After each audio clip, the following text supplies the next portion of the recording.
ऐसा प्रेम कहाँ। रंगराज पकड़ा गया, हमारी काफी मुश्किल दूर हो गई है। लेकिन पुलिस ने उसे पकड़ा कैसे?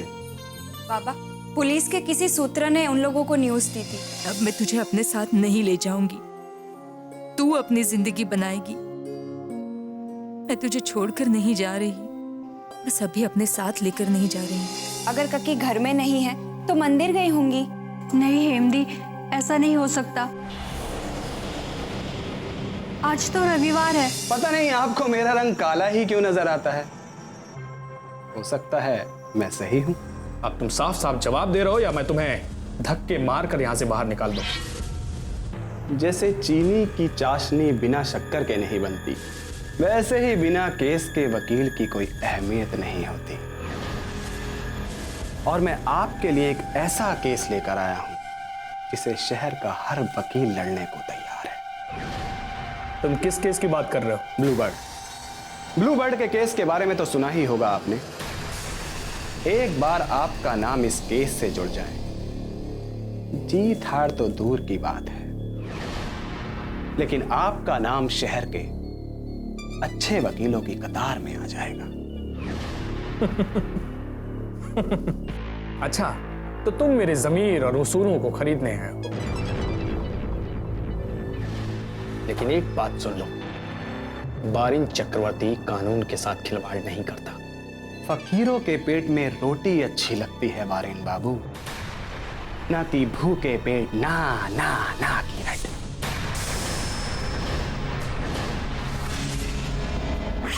तुम अपने हद से बाहर निकल रहे हो देवीकांत। भूखे पेट ना भजन होए गोपाला। अरे हदें तो उनके लिए होती हैं जिनकी कोई सीमा हो, और आप तो जानते ही हैं बारेन बाबू, आंधी तूफान और देवीकांत की कोई सीमा नहीं है। मैं बड़ा ही अड़ियल किस्म का बेलगाम आदमी हूं। हेम जी के किडनैपिंग केस के बारे में जानने की तो उत्सुकता जरूर होगी आप में। आप ही ने बचाया था ना उनको गुंडों से? या आप इस बात का इंतजार कर रहे हैं कि रंगराज अपना मुंह खोलेगा और तब आपको पता चलेगा? क्या रंगराज जेल में है? लगता है बारेन बाबू आजकल आप अखबार में छपी हुई खबरों पर ध्यान नहीं दे रहे। रंगराज जेल में है। खैर ये बहुत लंबी दास्तान है जो फिर कभी सुनाऊंगा। फिलहाल ये जान लीजिए कि रंगराज को अंदर कराने में हेम का बहुत बड़ा हाथ है, और रंगराज ये बात कभी नहीं भूलेगा। मगर तुम्हें चिंता करने की कोई जरूरत नहीं है। मैंने जो तुम्हें ऑफर दिया है उसके बारे में सोचो, उसमें तुम्हारी भलाई है। और ये ऑफर ऐसा है कि तुम इसे ठुकरा नहीं सकते। इतना चौंकने की जरूरत नहीं है। अगर मैं ऐसा कह रहा हूं तो तुम जानते हो कि मेरे पास कुछ ऐसे राज होंगे जो तुम्हारे लिए घातक सिद्ध हो सकते हैं। इसलिए कह रहा हूं, रंगराज का केस अपने हाथ में ले लो, और अगर तुमने मेरा साथ दिया तो मैं तुम्हें संग तराश तक पहुंचा सकता हूं। मुझे पता है कि कुछ गहरे राज तुम्हारे सीने में हैं जो तुम मुझे बताना चाहते हो। फिलहाल मैं चलता हूं, मुझे तुम्हारे जवाब का इंतजार रहेगा। और हां, उम्मीद करता हूं तुम्हारा जवाब हाँ में ही होगा।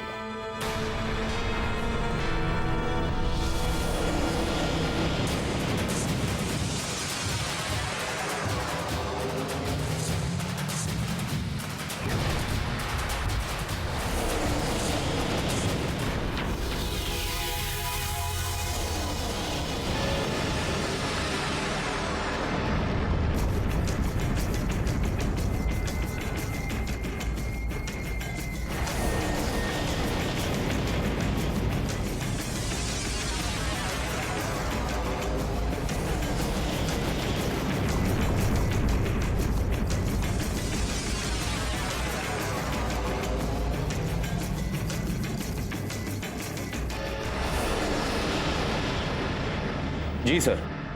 Okay sir. Okay sir. जय हिंद सर। कहो जोगिन। इंस्पेक्टर मान, रंगराज ने कुछ बताया, कुछ खबर दी?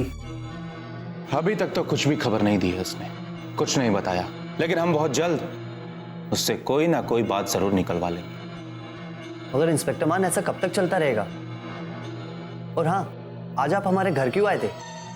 रंगराज के थ्रू हमें एक फाइल की इंफॉर्मेशन मिली थी, बस वही बताने आया था। फाइल? कैसी फाइल? मैंने तुमको बताया ना जोगिन कि अभी तक रंगराज ने अपना मुंह नहीं खोला, लेकिन उस फाइल में कुछ ऐसे काले अक्षर हैं जो उसकी आजादी का रास्ता बन सकते हैं, और उन्हीं काले अक्षरों की फेरबदल से वो तुम्हारे, मेरा मतलब आनंदो फैमिली का हर दिन काली रात में बदल देना चाहता है। आप जानते हैं इंस्पेक्टर मान, वो हमारे परिवार की बर्बादी इसलिए चाहता है क्योंकि बाबा ने उसको उसके गुनाहों की सजा जो सुनाई थी। बिल्कुल सही कह रहे हो तुम जोगिन, लेकिन तुम्हें अब चिंता करने की जरूरत नहीं है, क्योंकि ऐसे अपराधी चाहे कितनी भी शातिर चाले क्यों ना चल, लेकिन वो अपनी गलती को जरूर दोहराते हैं और उनकी वही गलती उन्हें ले डूबती और वो हमारे शिकंजे में आ जाते हैं। खैर, अब तुम्हें टेंशन लेने की जरूरत नहीं है, क्योंकि वैसे भी रंगराज हमारी कस्टडी में। लेकिन इंस्पेक्टर मान, मैंने सुना है कि ऐसे इंसानों की ताकत उनके ईमानदार आदमी होते हैं जो उनके ऊपर जान भी देने को तैयार होते हैं। सही कहा जोगेन, इनकी ताकत इनके पीछे लगे ईमानदार आदमी ही होते। तो क्या उन आदमियों के बारे में कुछ पता चला? फिलहाल अभी तक तो उनके बारे में कुछ पता नहीं चल पाया है, लेकिन अब हमने कुछ ऐसा प्लान बनाया है कि हम इनको जड़ से उखाड़ देंगे। ये तो बहुत अच्छी बात है इंस्पेक्टर मान। और हाँ, वो उस रमेश के बारे में कुछ पता चला? फिलहाल तो रमेश के बारे में हमें कोई जानकारी नहीं मिली है जोगी, लेकिन मैं पूरी कोशिश कर रहा हूं कि मैं बहुत जल्द से जल्द रमेश के बारे में कोई जानकारी निकाल सकूं। मैं भी उसी दिन का इंतजार कर रहा हूँ इंस्पेक्टर मान, जिस दिन रमेश का कोई सुराग मिलेगा। अभी मैं चलता हूँ। बिल्कुल। Thank you inspector. अपना ख्याल रखना जोगी।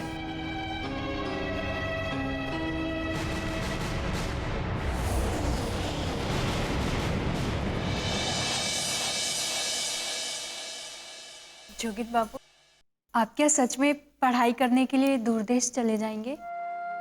हाँ परी, बॉडी और बाबा भी यही चाहते हैं कि मैं अपनी फर्दर स्टडीज के लिए वहाँ चला जाऊँ। ये तो बहुत अच्छी बात है। आप वहाँ जाएंगे तो बड़े बाबा की तरह पढ़कर आएंगे और कल को बड़े आदमी बन जाएंगे। फिर हेमदी और बाबा को कितनी खुशी मिलेगी। हाँ परी, उन्हें खुशी तो बहुत मिलेगी, मगर मैं अभी कैम्ब्रिज जाने से खुश नहीं हूँ। मगर क्यों जोगिन बाबू? क्योंकि मैं बॉडी को इस हालत में अकेले नहीं छोड़ सकता। मेरे जाने के बाद बॉडी बिल्कुल अकेली हो जाएगी और दुखी रहेगी। मगर आप नहीं जाएंगे तो उन्हें ऐसा लगेगा कि उनकी वजह से आप विदेश नहीं जा पाए और अपनी पढ़ाई पूरी नहीं कर पाए, और ये दुख तब उन्हें और ज्यादा तकलीफ देगा। घर में सभी को यही लगता है कि आपको जाना चाहिए। तुम्हें क्या लगता है परी? आपके जाने के बाद आपकी याद तो आएगी, कभी कभी दुख भी होगा, पर जब आप बड़े बाबू बनकर आएंगे ना तो मुझे बहुत खुशी होगी। अभी भी आपके जाने की बात सुनकर मैं बहुत खुश हूँ। परी, तुम झूठ भी सही से नहीं बोल सकती। देखो ना, तुम्हारा चेहरा उतरा हुआ है। तुम मेरी बुद्धू फ्रेंड ही हो। नहीं जोगिन बाबू, मैं कक्की के बारे में सोचकर परेशान हूँ। जब से होश संभाला है कक्की को अपने सामने पाया है, पर पता नहीं अचानक से वो ऐसे मुझे छोड़कर कहाँ चली गई। ये बात मुझे समझ नहीं आ रही है। उसके बिना मैं कैसे रह पाऊंगी? परी, तुम अपने अंदर की शक्ति को नहीं पहचानती। चाहो तो हर काम अकेले भी कर सकती हो। तुम छोटी सी भोली सी जरूर हो, मगर ये बड़ा सा जमाना इतना भी बुरा नहीं है। नहीं जोगिन बाबू, इस बड़े से जमाने में मुझे किसी का सहारा जरूर चाहिए ताकि मेरे कदम न डगमगाएं। कक्की के जाने के बाद मैं बिल्कुल अकेली पड़ गई हूँ। परी, तुम चिंता क्यों करती हो? हम सब हैं ना तुम्हारे साथ। जानती हूँ, पर मेरा और कक्की का साथ हर पल का था। और बाकी लोगों को अपने काम भी तो होंगे। मगर कक्की और मेरा काम हम दोनों से ही शुरू होता था और हम दोनों पर ही खत्म। उसकी कमी कोई पूरी नहीं कर सकता। परी, मैं तुमसे वादा करता हूँ कि मैं तुम्हें कक्की की कमी कभी महसूस नहीं होने दूंगा। और हाँ, अगर तुम ऐसे ही दुखी रही तो मैं विदेश भी नहीं जाऊंगा। अब आप मुझे सता रहे हैं। परी, मुझे तुम्हारी चिंता है, तभी मैं ऐसा कह रहा हूं। तुम्हें ऐसा लगता है? परी, मेरा कहा हुआ हर लफ्ज सही है।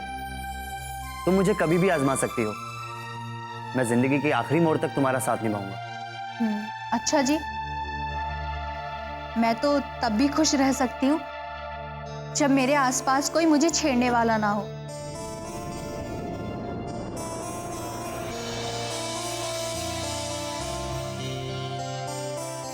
परी, मैं जाने से पहले तुम्हें एक जिम्मेदारी सौंपना चाहता हूँ। क्या? मेरे जाने के बाद तुम बॉडी का ख्याल रखना।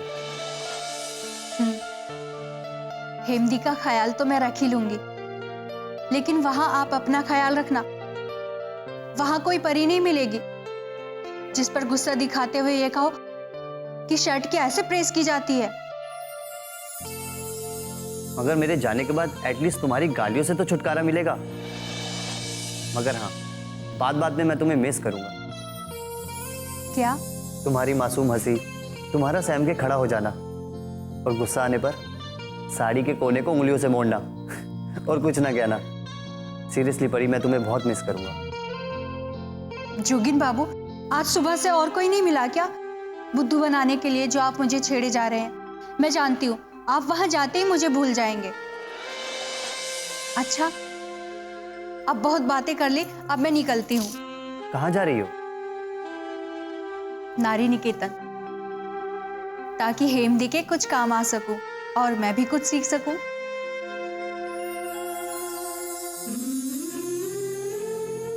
ओह गॉड, ये दूसरी हेमनंदिनी बन के रहेगी।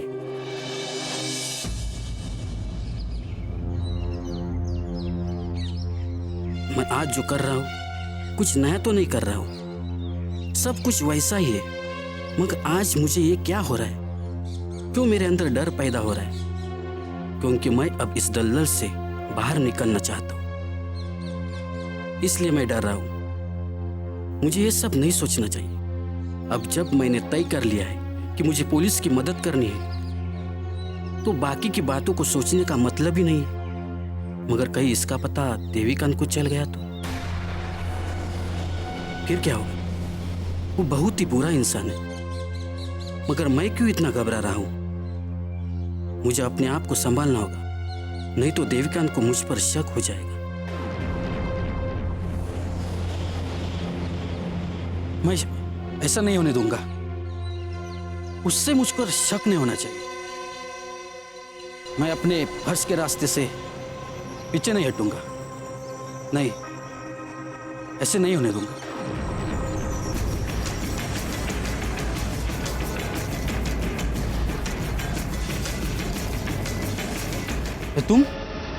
तुम कब आए? आंधी तूफान और देविकांत कब आते हैं कब जाते हैं पता ही नहीं चलता। तुम्हें क्या हुआ? तुम तो ऐसे घबरा गए जैसे तुमने भूत देख लिया। क्या बड़बड़ा रहे थे? नहीं, ऐसा कुछ नहीं। मैं तो ऐसे ही अपने आप से ही बातें कर रहा था। बता भी दो, किस पर शक करने की बात कर रहे थे? मुझे मालूम है सरकारी नौकरी के 4 नोटों में गुजारा नहीं होता, इसलिए कहता हूँ हाथ मिला लो। इतने काम साथ किए हैं, एक काम को और अंजाम दो। सही कह रहे थे। बहुत सोचने के बाद मुझे ऐसे लगता है कि ये पार्टनरशिप आगे बढ़ानी चाहिए। हमें उस पर कड़ी नजर रखने की जरूरत है। और वैसे भी इस वक्त हमारा सारा ध्यान बाबुल को जेल से निकालने में लगा हुआ है। इसलिए बारीन की तबीयत का ख्याल अब तुम्हें रखना होगा देविका।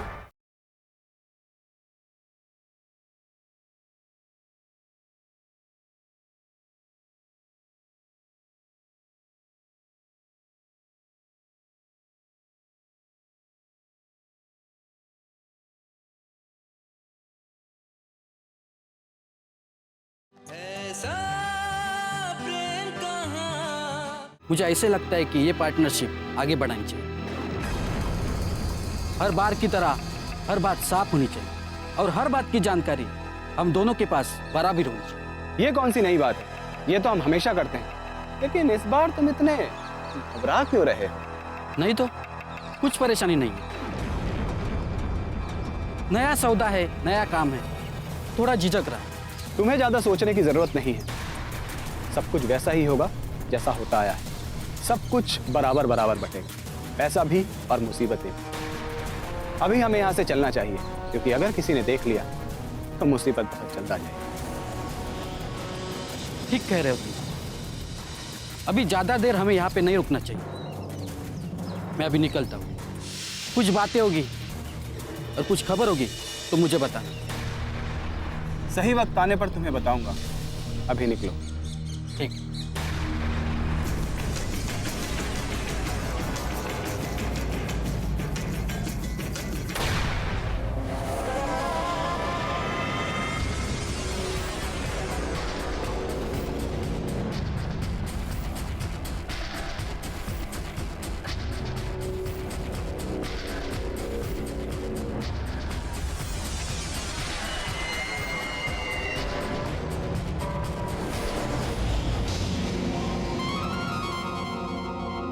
लगता है किसी ने अपने हाथ उठाकर ऊपर वाले से अपनी जिंदगी की फरियाद नहीं की, तभी उसकी मौत का सामान आपके हाथों में सजने को तैयार है। वैसे कौन है वो जिसकी जिंदगी आज उससे रूठने वाली है?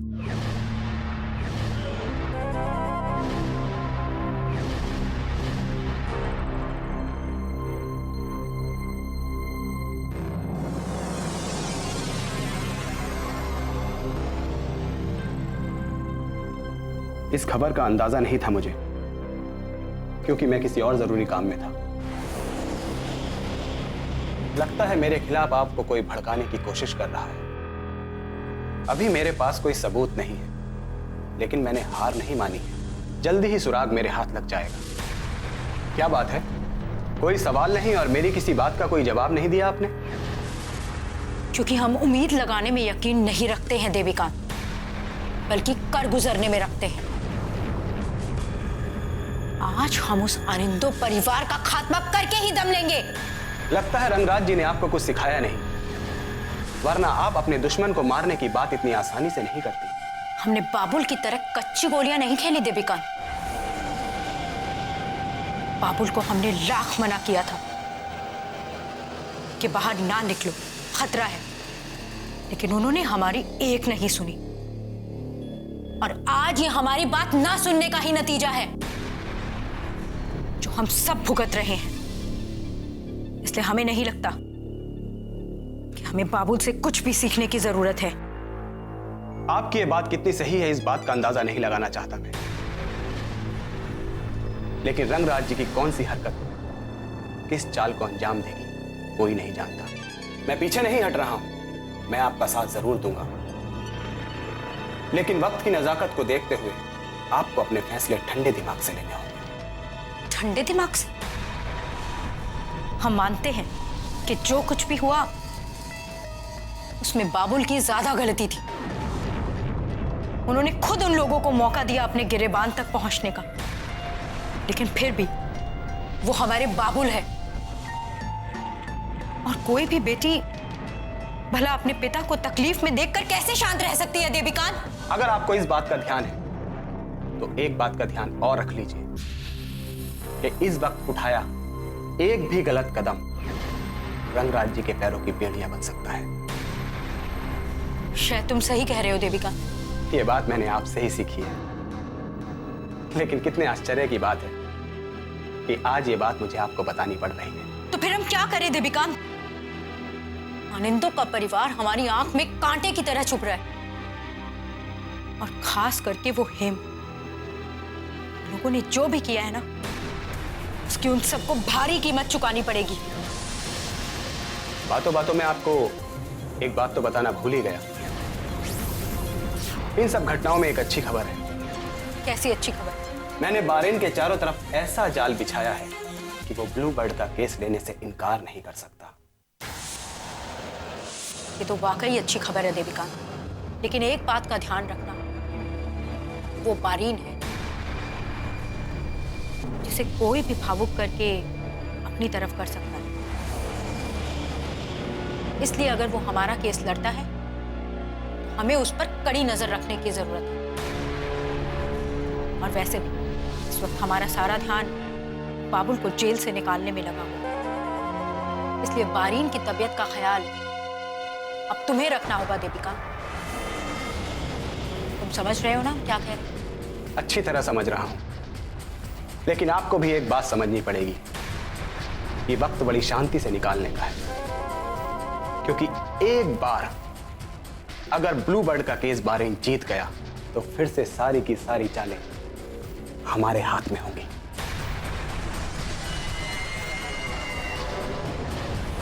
कोई और तो जरूर है जो इन सभी पेपर्स को उस तक पहुंचाता है। वो जो भी है विक्टोरिया जी, वो आप लोगों के बेहद करीब, वो आपके घर के चप्पे चप्पे की जानकारी रखता है।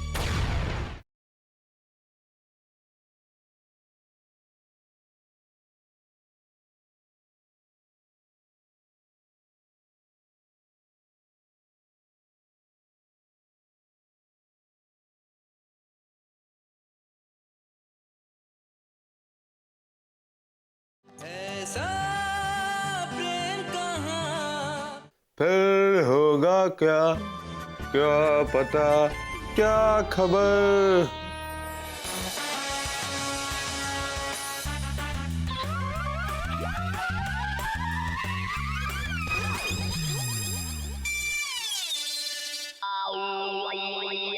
हो गया आपका ड्रामा पूरा? कहीं मैंने आपको डिस्टर्ब तो नहीं किया? नहीं नहीं। जी बस आपसे कुछ जरूरी बातें करनी थी। इंस्पेक्टर मान, ये मेरा घर है, आपका पुलिस स्टेशन नहीं कि जब आपका मूड किया मुंह उठाए चले आए। विक्टोरिया जी, आनंदो बाबू भी तो मेरे क्या? मेरा मतलब मेरे पिता समान है आनंदो बाबू। अब बताइए, ये मेरे घर जैसा नहीं है? आपका भी घर है, बैठ जाइए। Thank you. हाँ, मुझे लगा आपसे मिलता चलूं, आपसे कुछ जरूरी बातें करनी थी। इंस्पेक्टर मान, एक बात अच्छे से समझ लीजिए, अगर आप मुझे अपना नया किस्सा सुनाकर मेरा मन बहलाने आए हैं तो आपकी ये कोशिश भी व्यर्थ जाएगी। आप मुझे गलत समझ रही हैं विक्टोरिया जी। मैं तो यहाँ आपसे ब्लू बर्ड वाली बच्चियों के बारे में जानकारी लेने आया हूँ। ओह, तो अच्छा तरीका ढूंढा है यहाँ आने का। तो मैं आपको बता दूं कि वो लड़कियां सुरक्षित है और नारी निकेतन में उनका अच्छे से ध्यान रखा जा रहा है और उनकी हालत में सुधार भी है। फिलहाल तो आप मुझे ये बताइए कि रंगराज ने कुछ बताया या नहीं? अभी तो नहीं, हम उसके उम्र का लिहाज करके उससे नरमी से पेश आ रहे हैं, लेकिन वो तो हिंसा के पुजारी। वो कहते हैं ना विक्टोरिया जी कि लातों के भूत बातों से नहीं मानते। तो फिर वो फाइल रंगराज के हाथ कैसे लगी, इसका अब कुछ पता चला? इस बारे में अभी तक उसने अपना मुंह नहीं खोला। अगर इन सभी घटनाओं को मैं लॉ के हिसाब से देखती हूँ तो मुझे ऐसा लगता है कि रंगराज के साथ और भी कोई मिला हुआ है। आप कहना क्या चाहती हैं विक्टोरिया जी? ये तो मुझे अच्छे से पता है कि रंगराज से जुड़ी हुई सभी फाइल्स हमारे गेस्ट हाउस वाले ऑफिस में रखी हुई है। उसके खिलाफ सभी सबूत, सारे पेपर्स, वो सब उधर ही रखा हुआ है। कोई और तो जरूर है जो इन सभी पेपर्स को उस तक पहुंचाता है। वो जो भी है विक्टोरिया जी, वो आप लोगों के बेहद करीब, वो आपके घर के चप्पे चप्पे की जानकारी रखता है। कितनी भी परेशानी आए, कितनी भी कठिनाइयां आए, हमें सच्चाई का साथ नहीं छोड़ना चाहिए। मैं आपसे वादा करता हूं कि इस बार भी मैं रंगराज को काल कोठरी से उजाले की दुनिया तक नहीं पहुंचने दूंगा। थैंक यू सो मच बारी। मगर इस बीच जो घटना हुई, इसके चलते तो रंगराज मेरे लिए सिर्फ एक पहेली बनता जा रहा है। पता नहीं बारी, मगर मुझे लगता है कि इसके पीछे जरूर किसी और का ही हाथ है, जिसकी नजर हर पल हर वक्त इस घटना पे ही रहती है।